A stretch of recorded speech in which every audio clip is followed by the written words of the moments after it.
Hello everyone, this is Sonia from Sonia's Quilts and Embroidery, and it is actually a beautiful let's see what they call it, Election Day Tuesday, Voting Tuesday. What is? I thought there's another name, but I can't think of it right now. And I'm going to go and vote here just shortly. But before I go out to do that, I've got a scrap quilt that I'm working on. And I've mentioned this before. I don't know if it was on Facebook Live or if it was on my YouTube video or where it was, but I have been planning, and with committees, I have been planning a sit down banquet for 150 people, and it's gonna be more like maybe 152, I think, something like that. Been planning that since right after Christmas, and we've got everything lined up. Win, lose, or draw, this will be over with on Friday night. So I'm hoping we got everything situated. But where we're having the banquet is at the senior center here in my community, and it's in the auditorium, which I did not know this until I read some of the history of my community, that the Elgin School was a community project, and that the parents kicked in and raised money for different things. And in 1952, they raised the money for our auditorium, which is a gym slash auditorium. It's a gym with a stage at the end of it. And so that is where the banquet's going to be. I may do some filming of that because it's turning out to be a really, really gorgeous setup. We've got the auditorium set up. Of course, we had to take some of the tables back over to the cafeteria where they're going to be where the voting is going on today, and so we'll have to move those tables back over. We're going to go over there Thursday, iron the tablecloths.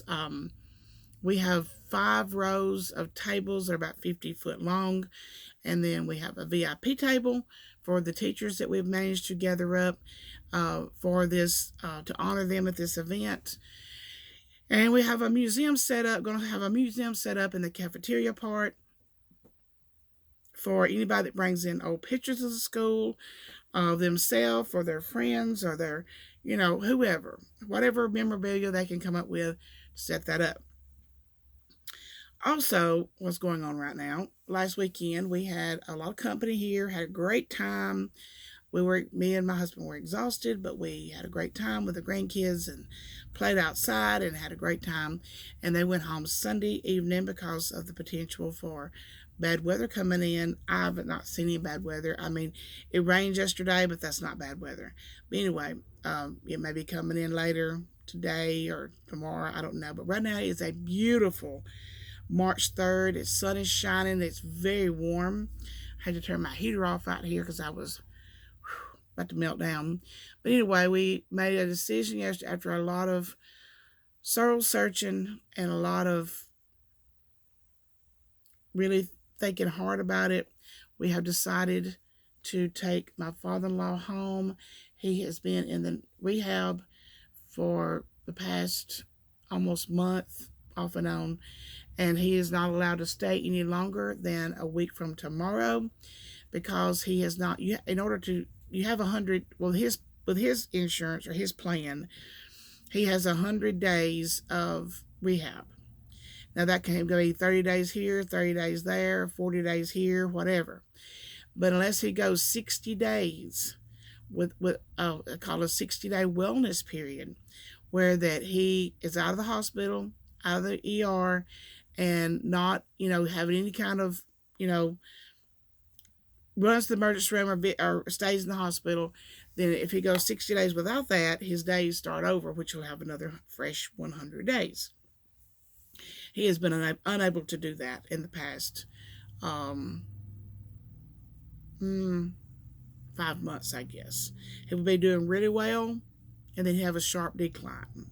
And this time, the decline has left him completely an invalid. He is he's bedridden, has been lifted with a Hoya lift, and he has a chair. I think it's called a Jerry something. Anyway, it looks like it's a wheelchair that looks like a recliner, and he can be put into that. But only with a jerry lift.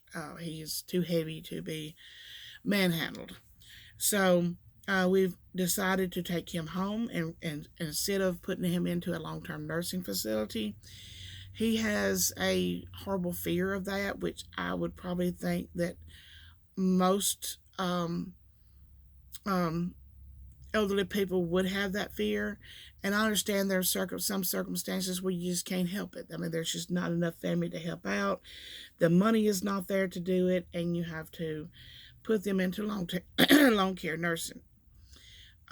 But uh, we are trying our best, moving heaven and earth, doing our best to be able to allow him to spend his life at home. So pray for us on that, because you know some of these elderly people can be extremely difficult, and I would say he was in the 95th percentile on that. So, but it did take a lot of soul searching for us to make that decision because of his level of difficulty. And people say, well, older people get like that. When they get older, they get paranoid that people are stealing from them, or people are trying to kill them, or whatever. No, I've been married to my husband for 24 years, and he's been like that the entire 24 years. My husband is 53 years old, and he has been like that ever since as far back as my husband can remember. So this is not new.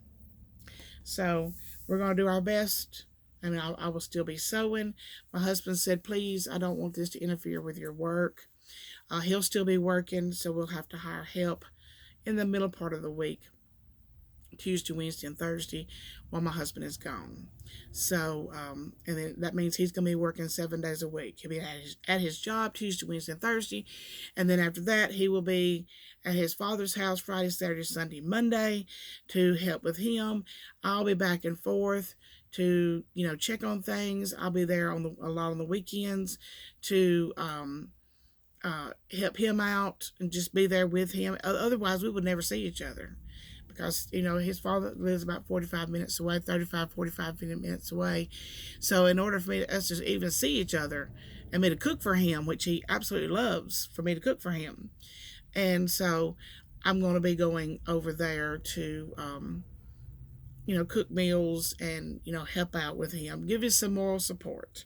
He said without me, he could not do it. Without my support, he couldn't do it, which physically he could, but it would just make life easier if we're both on the same page of this. And so, it's going to be a disruption in our lives. And we're going to try to keep that to a minimum, but, it's hard. It's hard to keep that down. And so, we do have grandchildren we enjoy doing things with, and we have things that we enjoy doing together. There's just, we've been on this debt-free journey, which we're doing excellent, very well. And so, as a matter of fact, it has changed our lives. It's absolutely, completely changed our lives to the point that we absolutely have no stress anymore. And I have actually going to start a YouTube channel on this. I've actually got it set up and with a name. I may change the name, I don't know, but I have no videos on it yet. But I would really enjoy sharing how we have become stress-free, and how that we are doing our, we don't have a frill, we have a no frills budget. We have a typical, older couple that don't require a lot of maintenance, and we're not clothes horses. We just live. I have clothes that I work in. He has uniforms that he wears during the week, and then he wears blue jeans on the weekends, and all that. So we don't have a budget for weird thing, outlandish things or anything like that. So we don't have credit card debt. We haven't had credit card debt in 7 years. When we bought the house that we live in, it was a foreclosure, and we got it for just pennies on the dollar. So as soon as we bought it, we took out a ELOC, home equity line of credit, and an equity line of credit, ELOC, and we paid off all of our debts. And then we have incurred some more. We bought a camper. bought a couple of vehicles and that sort of thing. So um, we do have a few debts that we're trying to get paid off.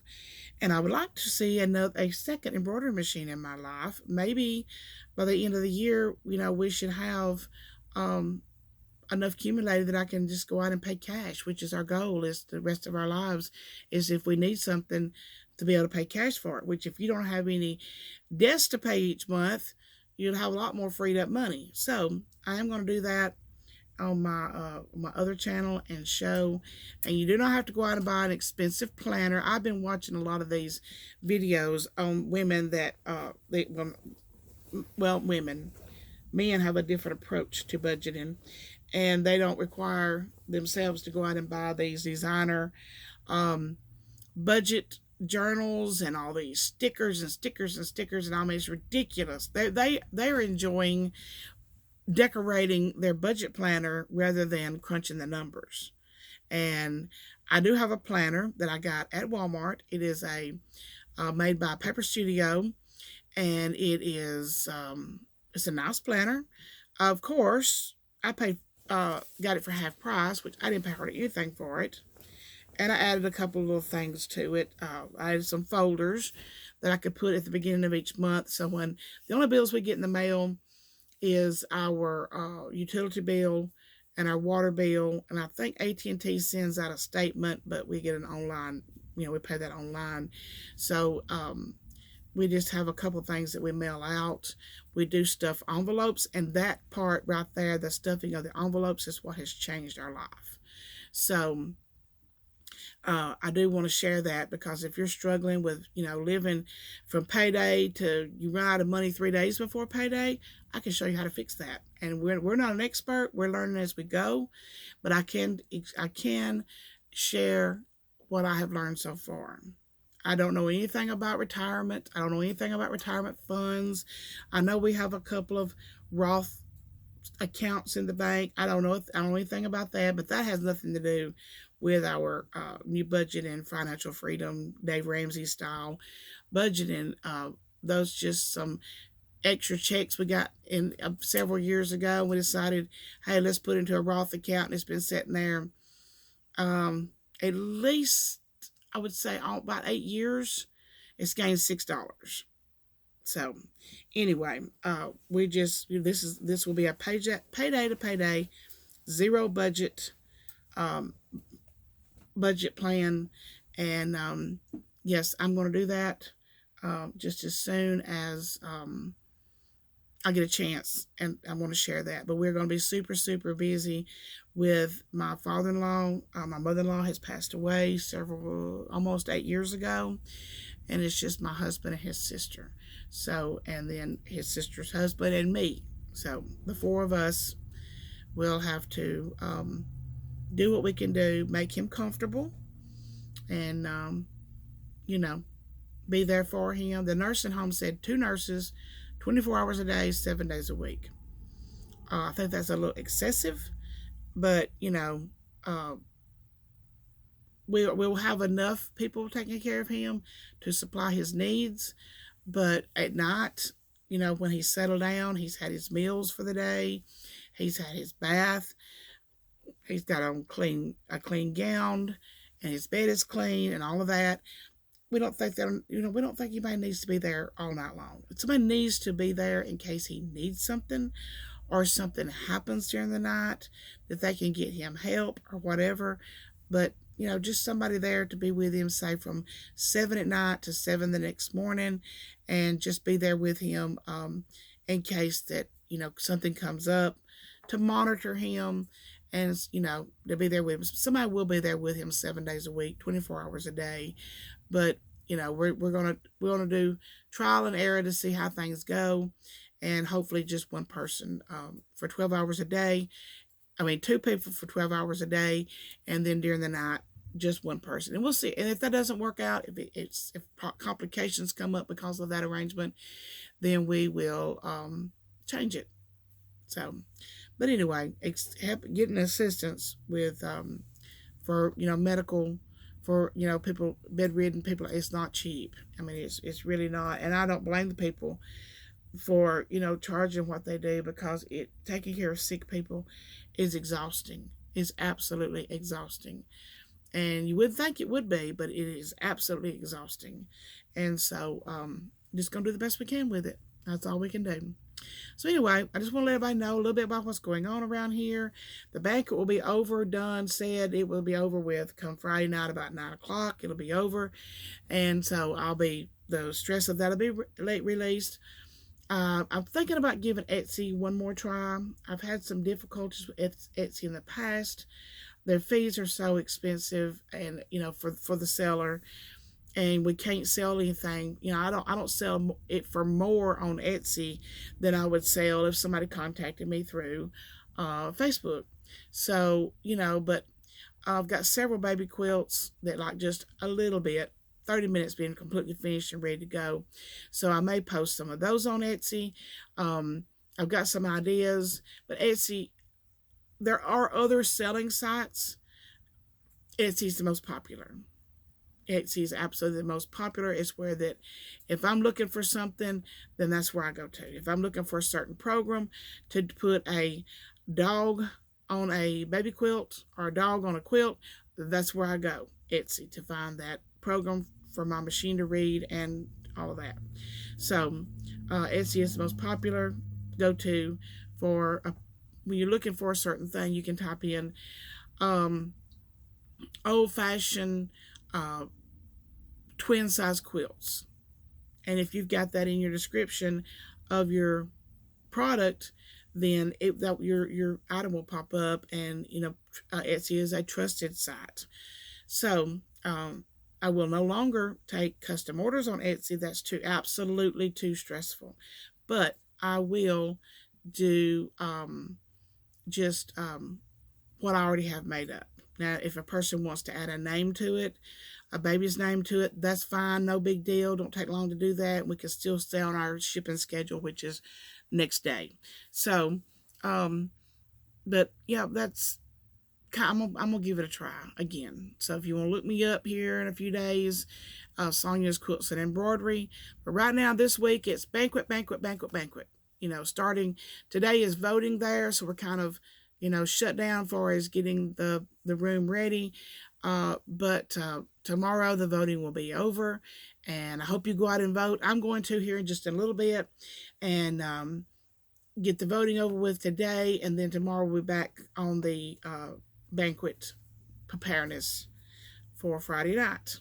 So thank you all so much, and I get emails from you asking, are you okay and all that. I'm just really busy, and everybody is busy, and I really hate to say that to anybody, that I'm busy. Somebody, a sweet lady many years ago, took me aside, just put her hand on mine because I made the excuse of why I hadn't done something, that I had been busy. And she put her hand on mine and she's, well, honey, we're all busy. And since that day, that has stayed with me. And since that day, I do not like to say I don't do something because I'm busy, because, everybody's busy. So, that's not an excuse for not doing anything, is busy. Thank you all so very, very much. And I will have some more quilt videos here pretty soon. I might video putting a picture on a quilt here just in a little bit. Don't know if I will or not. I will try. That's been requested. I will try. Thank you all so very much. Bye bye.